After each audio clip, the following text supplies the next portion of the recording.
Season 3, folks. Coach Wondergeddon. Football season is upon us. We are back. Brand new season, baseball season.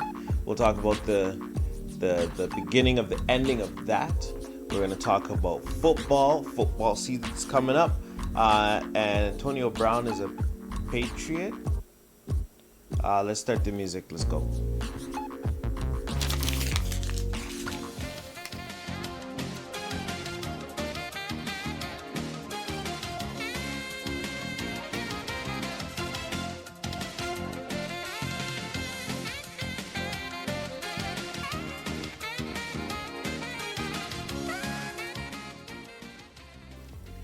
Let me start off by saying I went pretty heavy on the Tampa Bay Bucks this year. Fantasy football is what I'm talking about today. We're going to talk about a little bit of that. I know. It's the beginning of the season. I talked about a lot of fantasy football in past episodes. Yes, because it's draft time. Fantasy football is back. Fantasy baseball is coming to an end. Fantasy basketball is also upon us, so I'm trying to get all the football draft stuff out the way so I could talk about the basketball draft so that we can get into our winter season of hibernation, pizzas, and football and basketball. That's what we're gonna do. So let's talk about my draft team, the World Fantasy Football League. Let's go. 10 teams in that league. All of us are in a fantasy format. All of us were here last year in the same league now. Let me start off by explaining what I did, why I did it, and see how it works out. I'm going to start off by saying this as well. I went really heavy on the Tampa Bay Bucks. I grabbed from the Bucks Mike Evans, I grabbed Jameis Winston, and I grabbed O.J. Howard. Okay?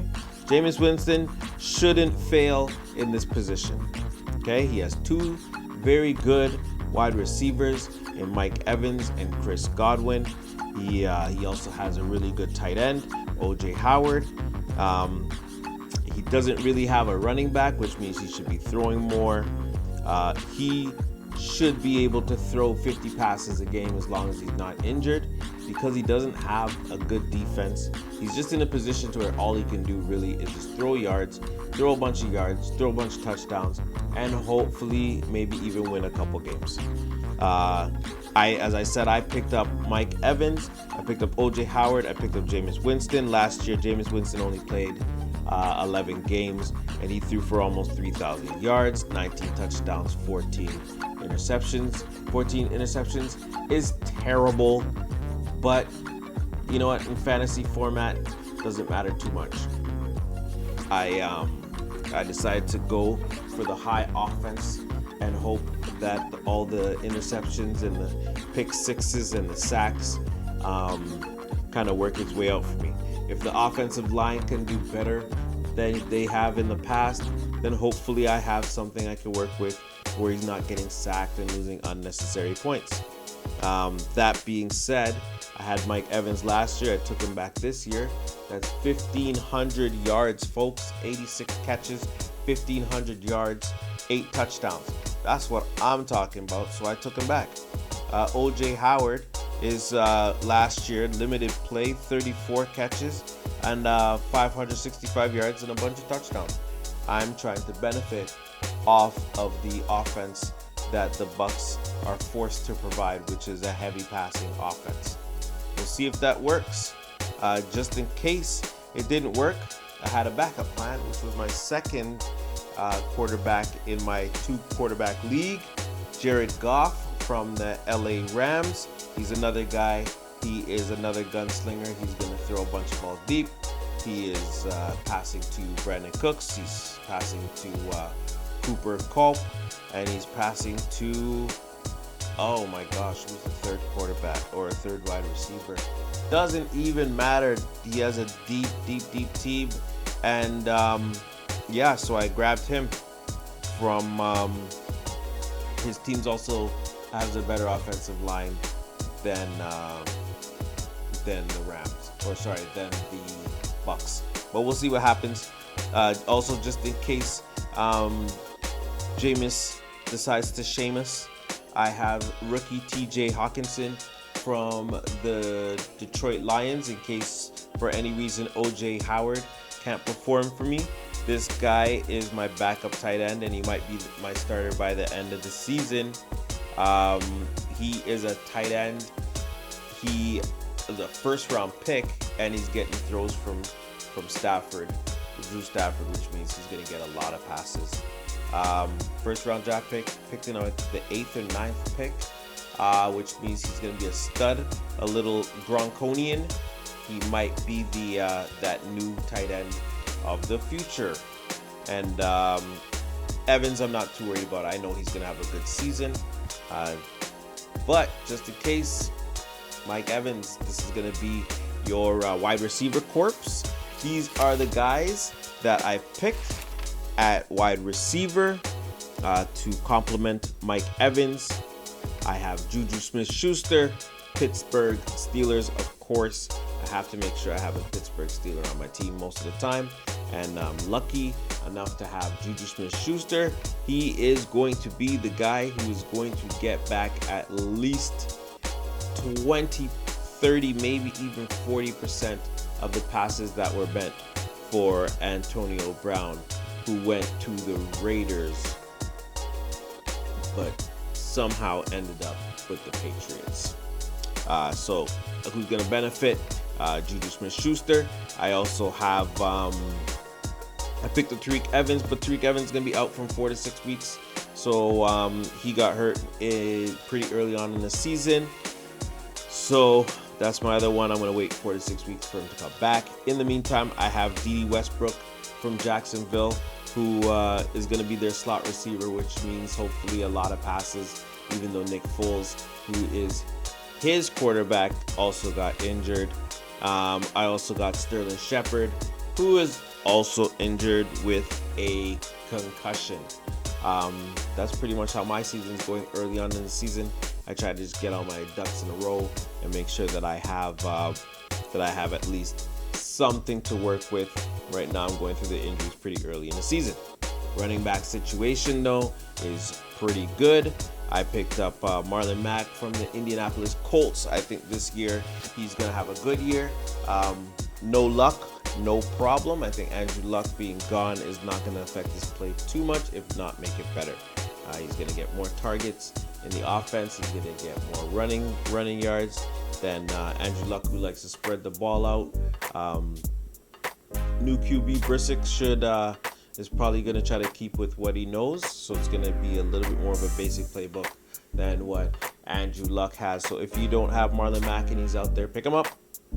I also got Joe Mixon from the Cincinnati Bengals. He's another workhorse. I'm expecting about 1,500 yards from him. I'm expecting about 1,500 yards total yards, not just rushing, but total yards from Marlon Mack as well. I also got a rookie running back. I got Josh Jacobs from the Oakland Raiders, since he just earned a few extra targets with the departure of AB to the Patriots. I keep saying that and it keeps sounding not weird. I'll keep you guys posted on my team, though. Make sure you guys see what's going on. I have another team with another league, the GTA Fantasy Football League. I have a team with them. Big up those guys. We'll talk about that team another day. We're going to talk quickly about baseball. Badman baseball team playing for 5th place right now. I lost in the first round, so I'm out of the number 1 contention. I lost to the Brampton Terminators, and I'm fighting for 5th now. Damn it, I say. I can't believe it. I thought I was going to win that thing. My Garrett Cole is probably going to be my MVP, and everyone else, thanks for the good season. I know Garrett Cole for sure is going to be one of my keepers for next year. My offense kind of let me down a little bit this season. Chris Davis, you are probably going to be released from my team because this year, my friend, you sucked, and you may have single-handedly cost me my return to greatness in my Baden-Baden baseball league. I blame you. You were supposed to hit 40 home runs. You've been hitting 40 home runs for about the last 5 years in a row, and you've been batting exactly 247 for the last 5 years. You did do neither one of those this year for me. You only hit about 20, 21 home runs this year, and you batted like 205, which is terrible. And you were my keeper, so you screwed this up for me, and I hold you completely responsible. Thanks a lot, bro. And that is how I feel about baseball. I want to keep you guys up to date, let you know if I came in 5th place. It's looking okay, but does it really matter when you're 5th place? No, it doesn't. Okay, and that's all I'm going to say about fantasy baseball. By the time you guys see this, I've probably just watched Clash of Champions with my uncle. That's what I'm going to be watching, and I'm going to be watching it with him. This is, honestly, to me, this lineup sounds more like what a WrestleMania should sound like. Clash of Champions. All championship titles are out there. Listen to this. Seth Rollins and Braun Strowman are the tag team champions. They're going to be facing, what is their names? Bobby Roode and Dolph Ziggler. Okay? They will also be facing each other for the Universal Championship. Braun Strowman versus Seth Rollins. So Seth Rollins has 2 belts right now, and he's about to defend his tag team belt with his partner Braun Strowman, and then he's gonna face Braun Strowman in a championship match later on that night. That's amazing. That alone makes me want to watch it, but there's so much more. Kofi Kingston, champion, versus Randy Orton.